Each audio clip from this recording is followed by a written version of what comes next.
Okay, so this morning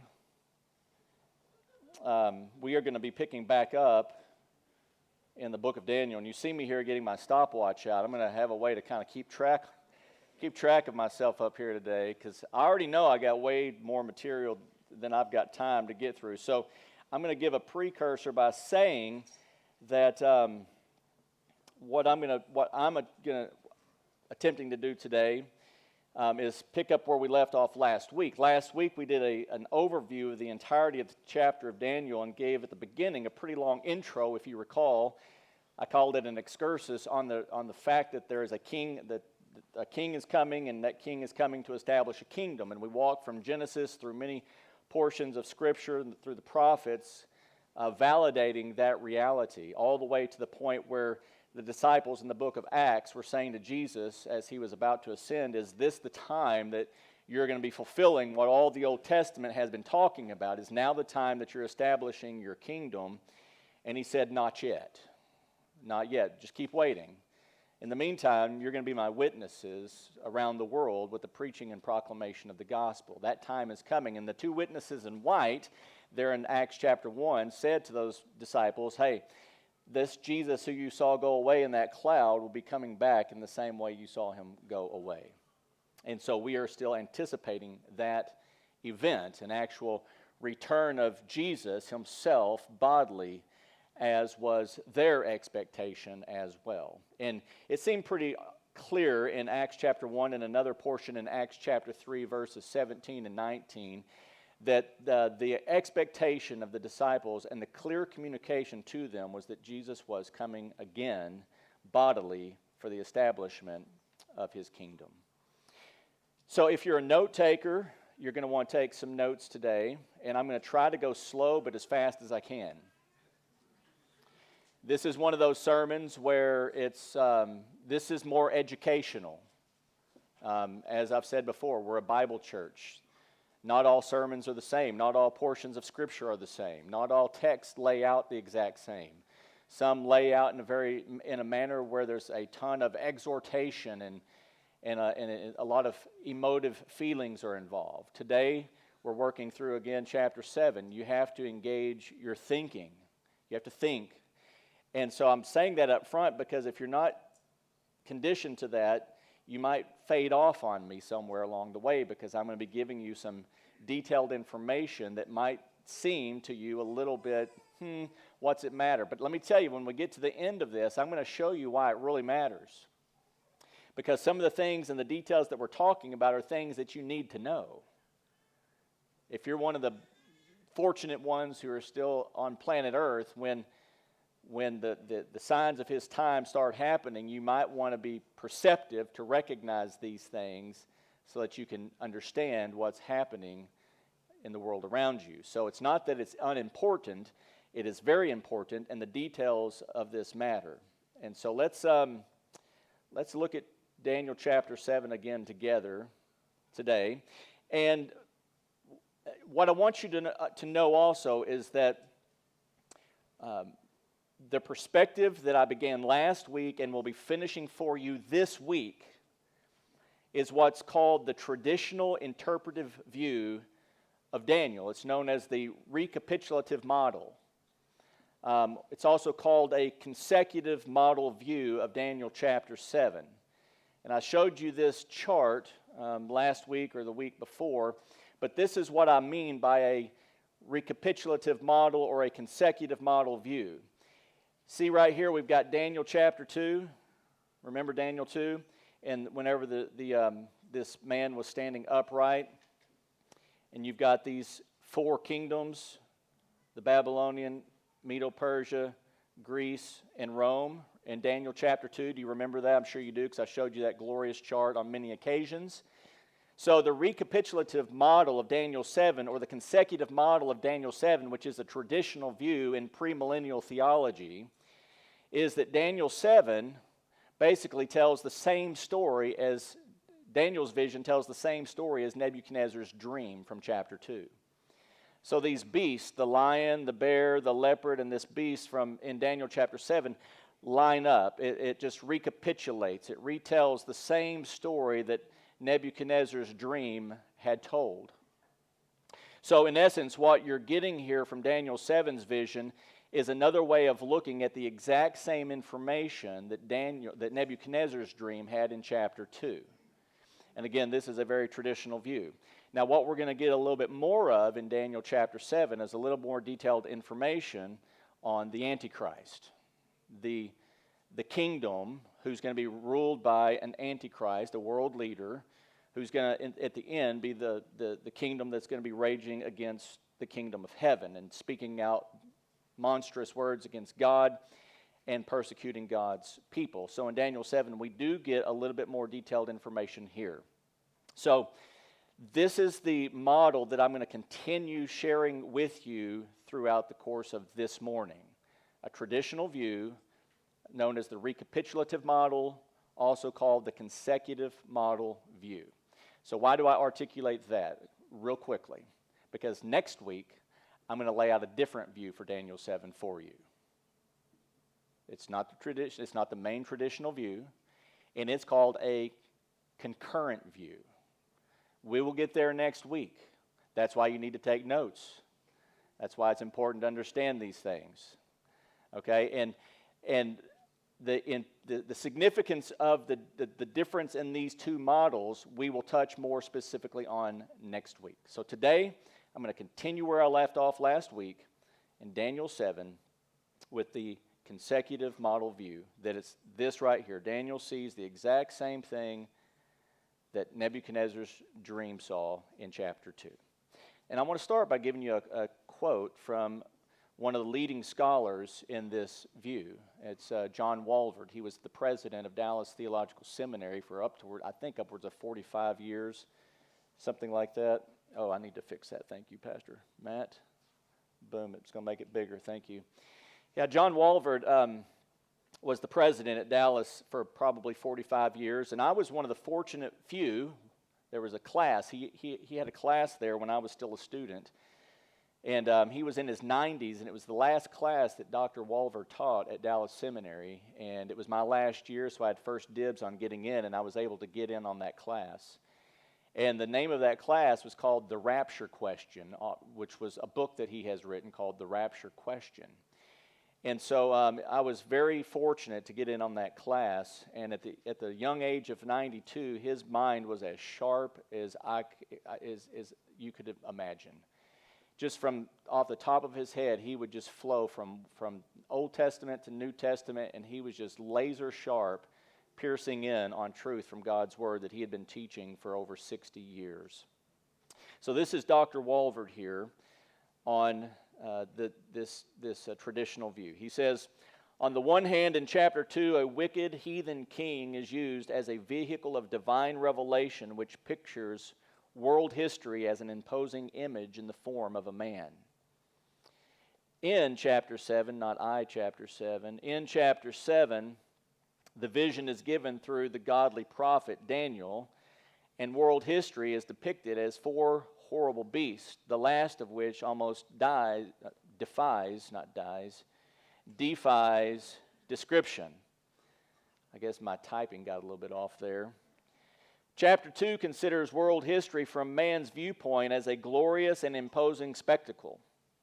Chapter 7 views world history from God's standpoint in its immorality, brutality, and depravity. In detail of prophecy, chapter 7 far exceeds chapter 2, and in some sense, the commentary on the earlier revelation. And that's from Walvoord's commentary, page 151, as I note for you there. So let's begin here. Again, chapter 7, verse 1. Let's see what we can learn here regarding this model. In the first year of Belshazzar, king of Babylon, Daniel saw a dream and visions in his mind as he lay on his bed. Then he wrote the dream down and related the following summary of it. So again, the last time we saw Belshazzar the king was back in chapter 5. And knowing that he died sometime around 562 BC, some 9 years before Belshazzar became the ruler, it's relatively clear that the timing of Daniel's vision occurred chronologically somewhere between chapter 4 and chapter 5 of Daniel, which lets us know that Babylon is still the ruling empire while God is giving this vision to Daniel. Now let's keep moving. Look at verse 2 and 3. It says, Daniel said, I was looking in my vision by night, and behold, the four winds of heaven were stirring up the great sea. And four great beasts were coming up from the sea, different from one another. So the first thing that we need to kind of get our bearings on is this idea of the four winds of heaven, which were stirring up the great sea.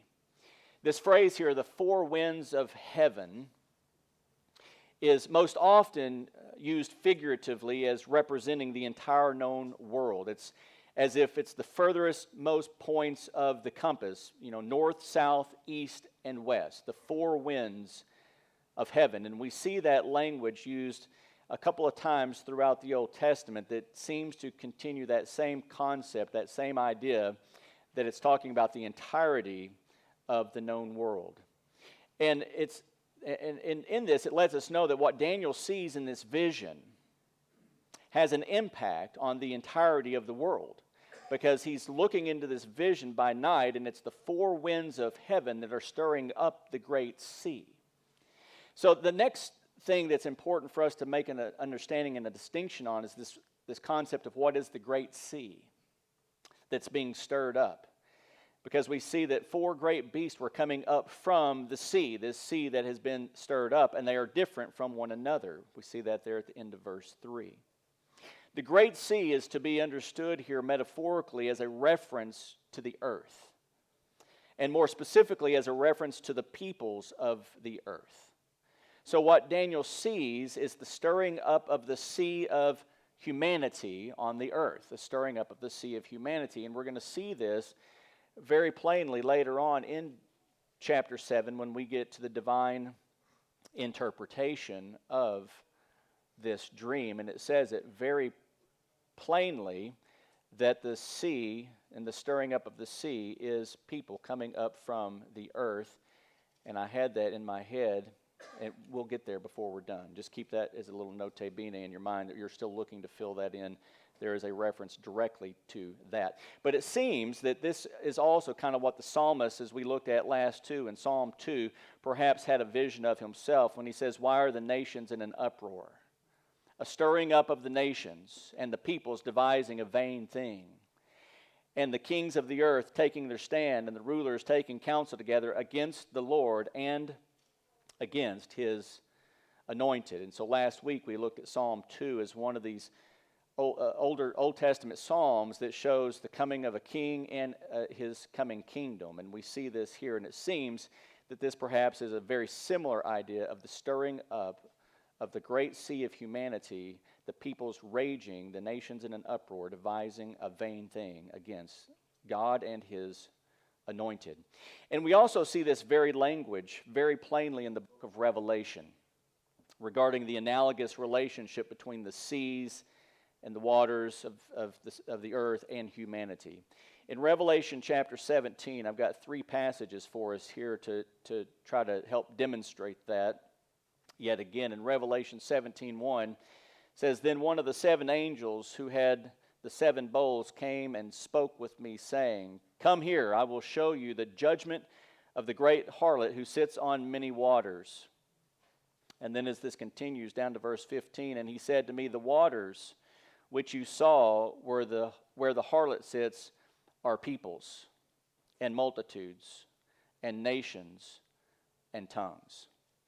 So the great harlot who sits on many waters, this is the kingdom that's ruled by the Antichrist, makes a direct reference back to our Daniel 7 passage and the stirring up of the great seas and one of the beasts that comes up out of the seas. And we see here that the waters that the harlot was sitting on is again humanity. It's peoples, it's multitudes, it's nations, it's tongues. It's the stirring up, the raging of the nations is what this waters is. And verse 18, the woman whom you saw is, notice, the great city, which reigns over the kings of the earth. And so this kingdom that the Antichrist, this last one world dominating power on the earth is going to be ruled by the Antichrist, and it's going to be reigning over the entirety of the earth because he's going to subdue the three other major world powers at the time, and he will emerge as the strongest world power. We will see some of this. From Revelation 17, we see the great sea is the raging of nations, the sea of humanity, and they're raging against God.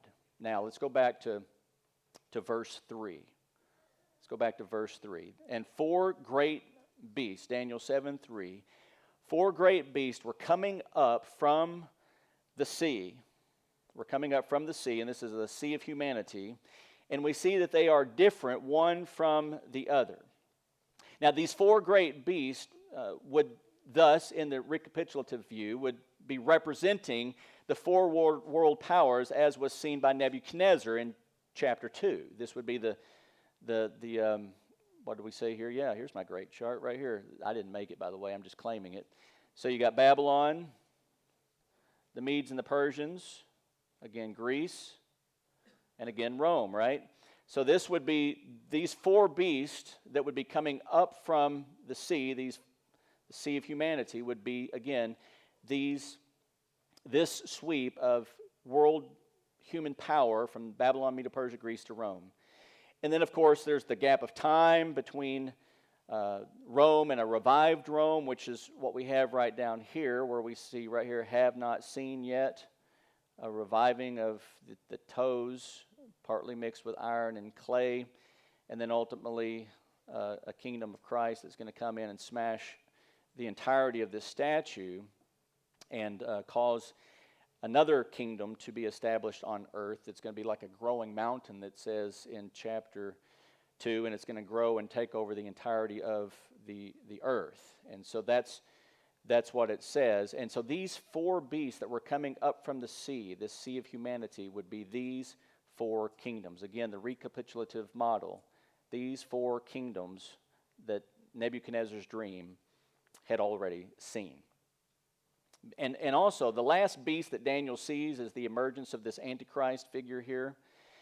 And we're going to, when we get here later into chapter 7 here, we're going to show how there's this connection between this beast and then this kingdom that Antichrist is going to be ruling over. So we'll get into a little bit more detail on that.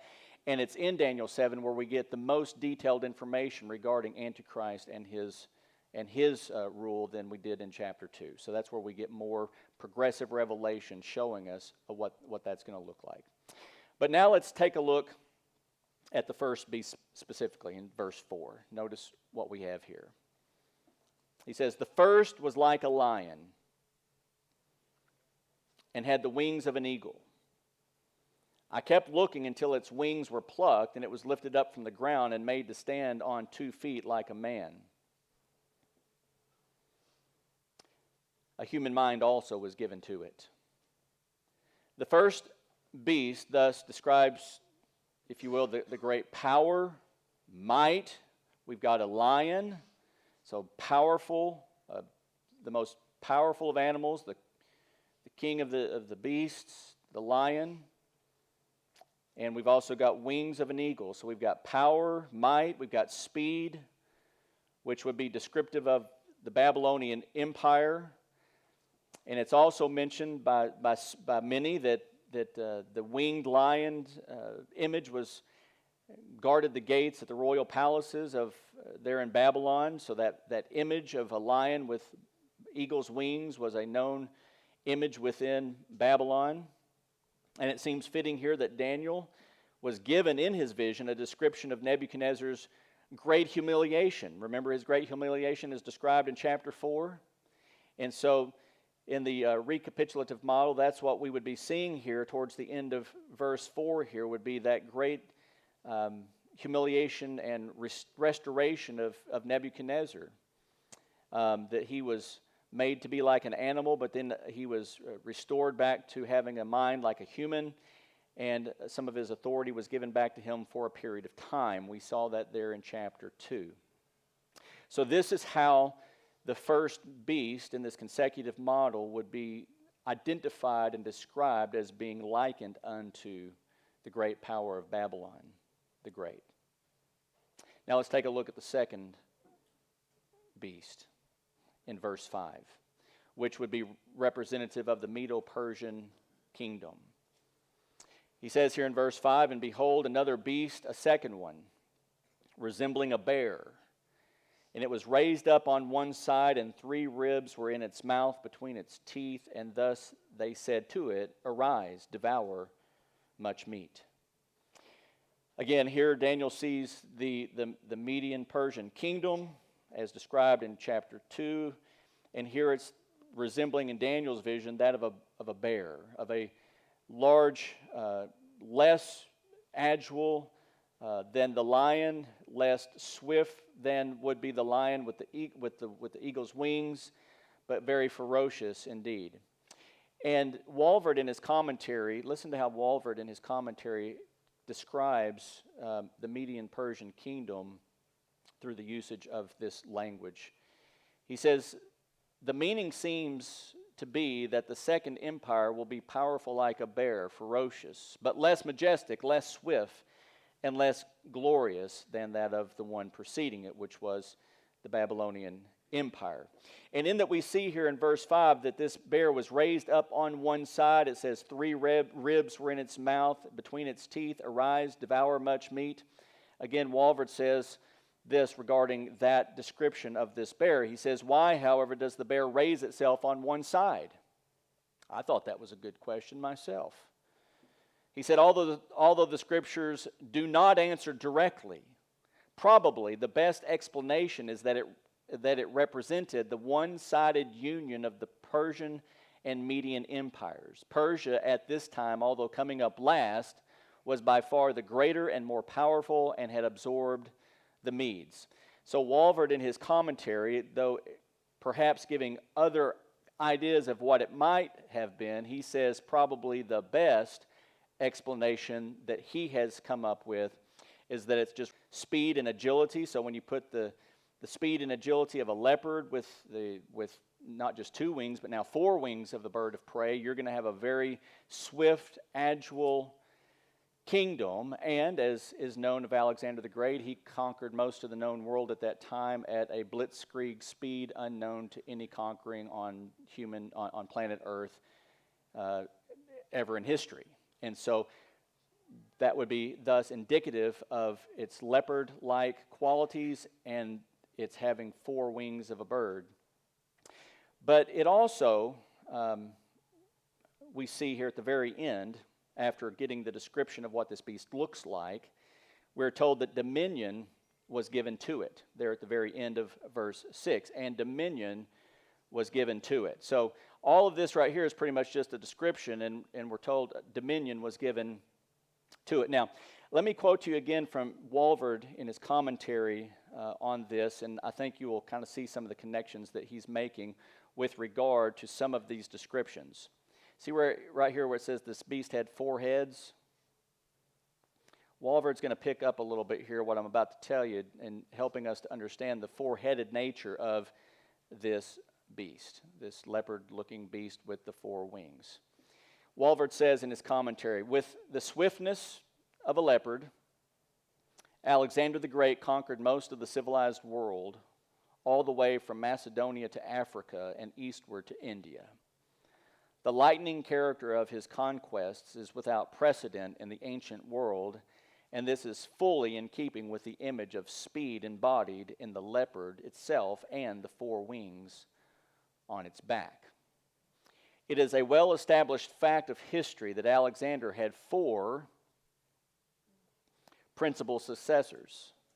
These 4 kings, and hence the 4 heads of the image, these 4 kings and their reigns were according to Cael, Lysimachus, who held, this is after the fall of Alexander the Great and the dividing of the Grecian Empire into 4 different rulers managing the ruling of what once was the great Grecian Empire.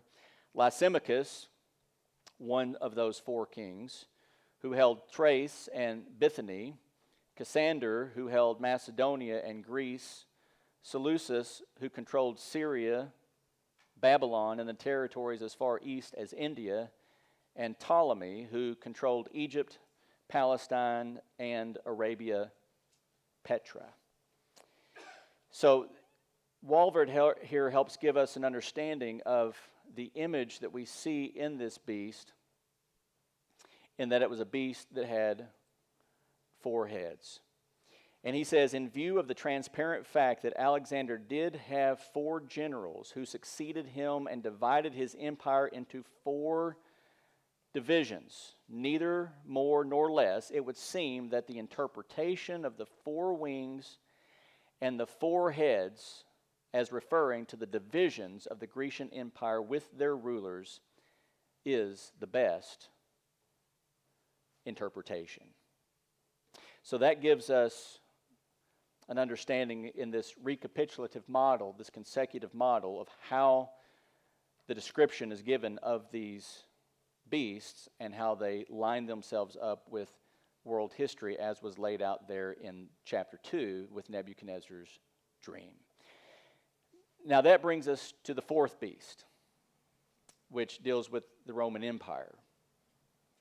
And Daniel says, after this I kept looking in the night visions, and behold, a 4th beast, dreadful and terrifying and extremely strong. And it had large iron teeth. It devoured and crushed and trampled down the remainder with its feet. And it was different from all the beasts that were before it, and it had 10 horns. It's said to be dreadful, terrifying, and extremely strong. And thus Rome was the largest, the strongest, lasting of all the kingdoms that have previously been mentioned, and was terrifying in that, unlike the previous kingdoms, Rome was considerably more brutal to the nations that they were conquering. They were a much more brutal people than were the previous. They were dreadfully terrifying and extremely strong. And we see here also that this beast had large iron teeth, which is somewhat another identifier with the Roman Empire. If you remember, it was the legs of iron, right? And so here we have this beast with the iron teeth, and that would be another connecting point in this consecutive view model that would indicate for us that this beast is indeed dealing with the Iron Legion, that which is Rome. And it also says that it devoured, crushed, and trampled down the remainder, which in the consecutive view, the remainder, the understanding of that would refer to the previous kingdoms, those other major world kingdoms, Babylon, Media, Persia, and Greece, that it trampled down those preceding kingdoms that went before it. And again, where does it say? It says that we're right here, before it. It was different from all the beasts that were before it. And so it trampled those kingdoms down. Now, those kingdoms obviously weren't there. This is a consecutive model. These kingdoms had overlapped one another, each one taking over the other. But Rome, when it took over Greece and then basically took over most of the known world, it conquered, in essence, all of those, and that's what Daniel is seeing here within his vision. And again, we see here in the text, it says that this beast was different from all the preceding beasts that went before it. Again, Rome was different in many aspects. And we're going to see in verse 8, as Daniel's vision continues and he sees more with regard to this beast, we're going to see some of the specific reasons why it was significantly different than those that preceded it. And one of those things that makes it exceedingly different is that it had 10 horns. Okay, so we have the 10 horns that are on this last beast, this 4th beast. And as you notice, the other beasts were identified as a lion and a bear and a leopard. This one's just identified as a 4th beast, which is dreadful, terrifying, extremely strong. It had large iron teeth. It devoured and crushed and trampled down the remainder with its feet. The remainder were those kingdoms that went before it. But here we see again this unique distinction that it had 10 horns, a 10-horned beast. And it's at this point of the description of this 4th beast that there's really no correspondence to the Roman Empire. There's been a lot of different people look into this and study this to try to find where in history back in the time of the Roman Empire or even in the Grecian Empire, was there anything that corresponded to or correlated with 10 horns referring to 10 different rulers or kingdoms? And there's really nothing that can correspond to that in the history books. And so it's at this point that this recapitulative model is able to look back and make a comparison to Daniel chapter 2. And looking back at Daniel chapter 2, where you see there at the very end of that dream, you have the feet, and on that feet you have this 10-toed kingdom that we're still waiting for, which we made reference to as being a revived Roman kingdom or a revived European League of Nations of sorts, whose ultimate leader would himself be the Antichrist. And so this is the merging point of this beast, and the uniqueness towards the end of time, i.e. the emergence of the Antichrist and his kingdom, would be through the 10 horns of this beast and the 10 toes that were partly of iron and partly of clay there in Daniel chapter 2. And so we're going to see here in verse 8, as we move on to verse 8 next, we're going to get more detailed information with regard to those horns, so that the vision narrows. And in verse 8, while I was contemplating the horns, behold, another horn. So while I was contemplating the horns, that would be a reference to the 10 horns. Behold, another horn, a little one, came up among them, and 3 of the first horns were pulled out by the roots before it. And behold, this horn possessed eyes like the eyes of a man, and a mouth uttering great boasts.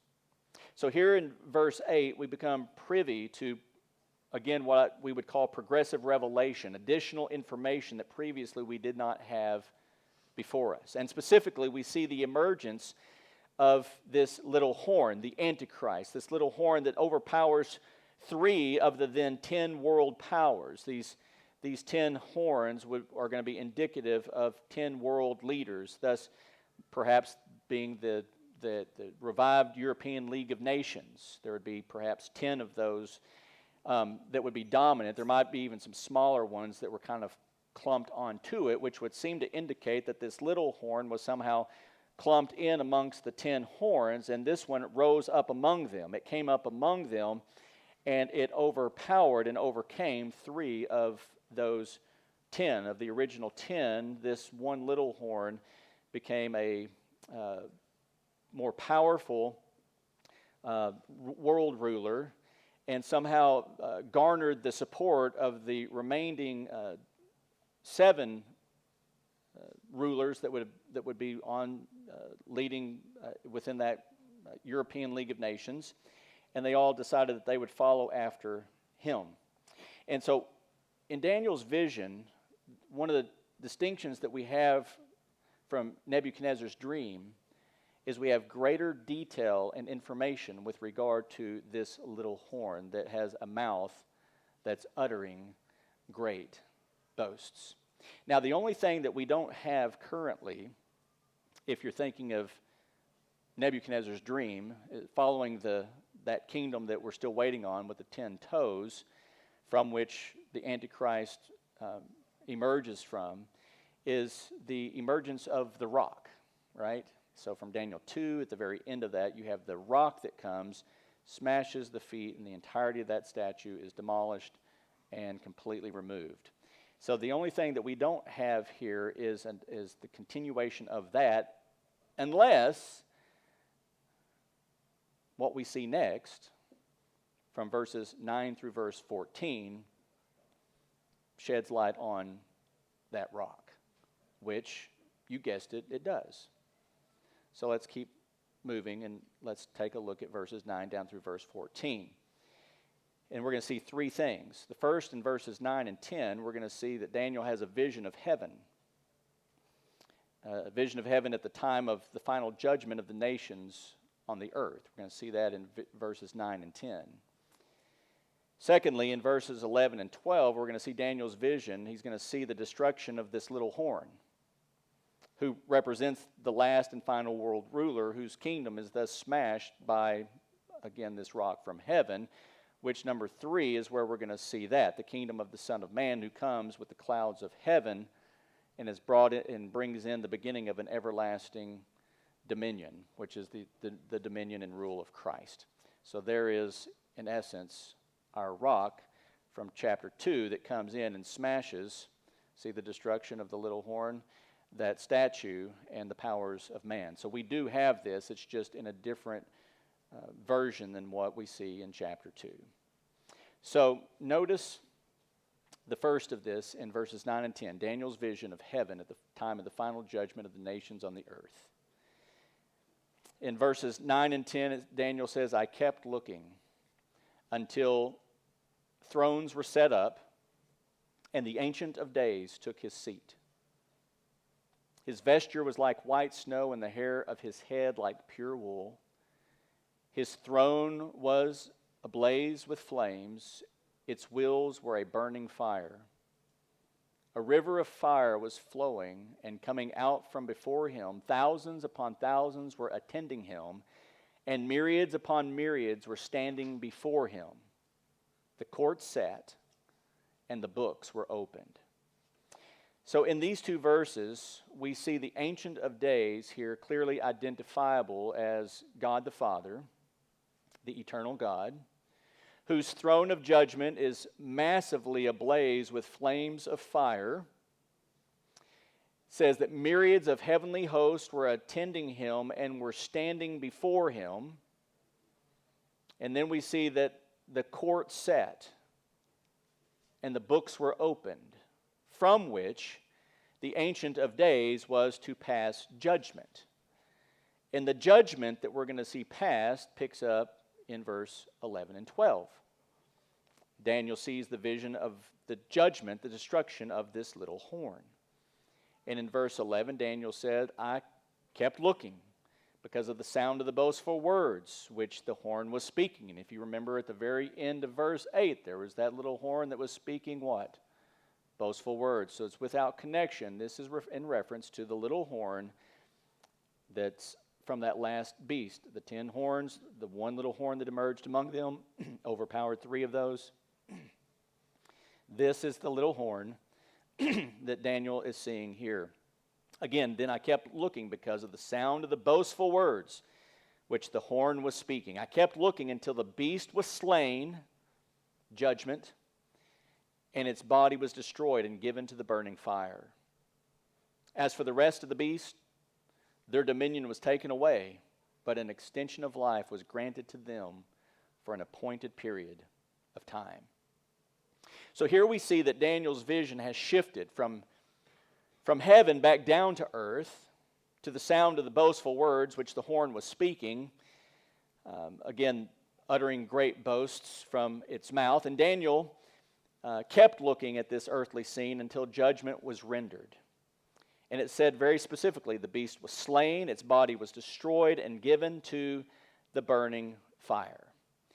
So Daniel, in a vision and a preview of the end of all that, sees, in essence, the end of the world as we know it. That might make an interesting song. You know, it's the end of the world as we know it. Now, this is like at the end of human history as we know it. The destroying of the kingdom of Antichrist, because that happens with the coming of the Son of Man on clouds. And in Revelation 19, he's got a sword that comes from his mouth, and it comes to kill and destroy the nations of the earth, and that's the nation that is raging, thus speaking great boasts against the God of heaven. So Daniel sees the end of the world as we know it, because the force needed to destroy the final world power, again, is nothing less than the power of heaven, which again we see paralleled with Revelation 19 and the destruction of the final world power at the hands of the Son of Man at the time of Christ's second advent to establish his kingdom. And so here we have that rock from heaven. Now, as for the rest of verse 12, and as it says, the rest of the beast, he says right here, as for the rest of the beast, whose dominion was taken away but were granted an extension of life for an appointed period of time. This verse is one of the more challenging verses with regard to the continuation view model of Daniel 7, because it seems here to state that in verse 12 that the other beast of Daniel 7, the lion, the bear, and the leopard, while having their power taken away from them, were granted an extension of life for an appointed time. It's best really to understand that Babylon, Medo-Persia, Greece, and Rome, though long gone off the earthly scene, were not actually destroyed. They were simply enfolded. They were their ethnicities became a part of the that lasting world power as they went from Babylon, Medo-Persia, Greece to Rome. There was the accumulation of all these nations down into the 10 toes, and remember it says that that last 10-toed revived sort of a European league was a weakened league because the mixture of the peoples that were all a part of that, the differences of their ethnicities made them weak. And so it seems that this is perhaps the best way to understand that the rest of these beasts, though dominion was taken away, there was an extension of life appointed to them. And so when the rock came in Daniel 2 and smashed the feet, the extension of life was granted to all of them. And in Daniel chapter 2, when the rock smashed the feet, that's when the entirety of the statue came toppling down. Those world powers, though overtaken one to the other in that statue, they were never completely demolished. So thus an extension of life was granted to them in the other nations. But when that rock hits the feet, that's when finally all these nations collectively are done away with. And that's perhaps the best explanation for the consecutive model, the continuation model that I could come up with in reading Walvoord and some other commentaries as to how to understand this extension of life that was granted to these other beasts. And I hope you're seeing some of the difficulties with regard to interpretation when we're dealing with apocalyptic literature such as Daniel. I hope that you're appreciating that and some of the struggles that many go through who take deep dives into that. Now, I want to finish this third section here, and this is where we're going to end today because the clock is telling me this is a good time to end, and some of your faces are telling me this might be a good time to land this plane as well. There's a lot still needing to be absorbed in this, and I'm not denying that at all. I'm trying to go as slow as I can, but as fast as I can. There's a lot to be absorbed here. But notice verse 13 and 14, the kingdom of the Son of Man who comes with the clouds of heaven, bringing in the everlasting dominion of Christ. Daniel sees Christ's coronation. He says in verse 13, I kept looking in the night visions, and behold, with the clouds of heaven, one like a son of man was coming. And he came up to the Ancient of Days and was presented before him. And to him was given dominion, glory, and a kingdom, that all the peoples, nations, and men of every language might serve him. His dominion is an everlasting dominion which will not pass away, and his kingdom is one which will not be destroyed. Here we see that Daniel's vision has shifted now again from earth back up into heaven. Before the Ancient of Days, who we saw there in verse 9 and 10, God the Father, the Eternal One. And here Daniel sees one like a son of man coming. And he came up to the Ancient of Days, the Son of Man came up to the Ancient of Days and was presented before him. Now, this title, Son of Man, is a title only befitting of the Son of God, Jesus Christ, which is confirmed many times over in the Gospels, especially in the book of Matthew. And you may recall, on many occasions, Jesus referring to himself as that, but none more pointed, it seems, than in Matthew chapter 16, verse 13 through 17, when Jesus came into the district of Caesarea Philippi. It says he was asking his disciples, who do people say that, and here's that phrase from Daniel, what's the scuttlebutt amongst your Jewish brethren as to who the Son of Man from Daniel chapter 11 actually is or would be. And they said, verse 14, some say John the Baptist, and others Elijah, but still others Jeremiah or one of the prophets. In other words, their thoughts are all over the place as to who perhaps this Son of Man from Daniel 7, who's going to be the recipient of a kingdom where all peoples and nations, men of every language might serve him, and a dominion that's everlasting, that will never pass away and could never be destroyed. So who are people saying this is? And they gave a rendition of who they thought it might be. But, in verse 16, Simon Peter answered, "You are the Christ, the Son of the living God." And Jesus said to him, "Blessed are you, Simon Bar-Jonah, because flesh and blood did not reveal this to you, but my Father who is in heaven." And this one verse that I just jumped over purposefully is the indicating verse where Jesus himself affirms unto himself the recognition that he is the Son of Man. He said to them, "But who do you say that I am?" Who do you say I am? He's asking them, who do people say the Son of Man is? They gave him all these different options, and he says, "But who do you say I am?" And he's Jesus here making a direct, not even implied, explicit reference to himself being this. And he said, "Yes, you are indeed the Messiah, the Christ, the Messiah who was to come and to establish an eternal kingdom ruling over the throne of David. You are the Son of the living God." And Jesus said to him, "Blessed are you, Simon, because flesh and blood did not reveal this to you, but my Father in heaven, the Ancient of Days. He's the one who did." So again, an unequivocal claim to being the Son of Man. And as you continue reading through chapter 17 of Matthew, Jesus keeps saying, the Son of Man is going to be crucified. The Son of Man is going to raise from the dead. The Son of Man, he uses that title for himself somewhere around 15 to 20 times, if my counting was correct, in the book of Matthew alone. So Jesus is indeed the Son of Man. Jesus is indeed the one who Daniel sees being coronated before the Ancient of Days as king, not only of heaven, but a king who's going to come to earth and is going to rule and reign. Jesus is the rock that's cut without hands, establishing a worldwide kingdom that will have no end. And it's in Daniel 7, by means of progressive revelation, that we see that rock is an eternal personage. That rock was connected with a Son of Man who went before the Ancient of Days. So we have greater revelation. In Daniel chapter 2, it was that of a rock cut without hands. In Daniel 7, we see that it's a personage. It's not just a rock cut without hands. It's a person. It's the Son of Man. Again, who in Matthew 17 revealed himself to his disciples as being Jesus Christ himself.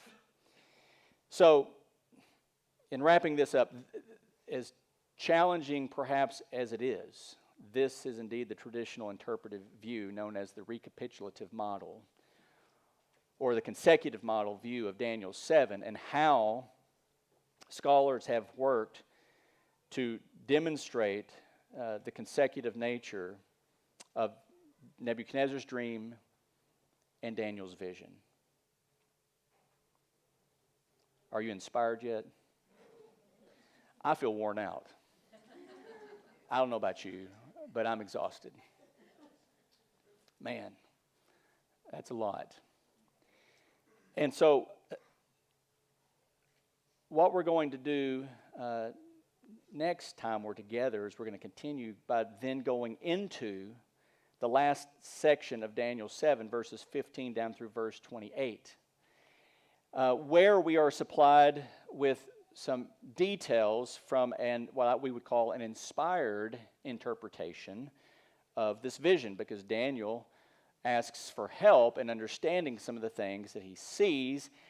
And again, within verse 15 down through verse 27 specifically, where do you imagine that the majority of that inspired interpretation is going to be focused on? It barely gives us any information at all about those first three kingdoms, those first three beasts. And it focuses primarily and almost exclusively on the horn, the rule and reign of Antichrist at the very end of the time, at the end of Daniel's 70th week. So we're going to pick up there, and we're going to finish that consecutive model, that recapitulative model, next week. And if time allows, we might even start delving back into this other model that I want to share with you that's called the concurrent model, and we'll get more into that then. But in the meantime, you might need to go back to YouTube, and you might need to listen to last week's message, take copious notes, and your really nice note-taking, spiral-bound notebook that we provide you here at Jinx Bible Church, so you can take your notes and have consecutive notes, okay?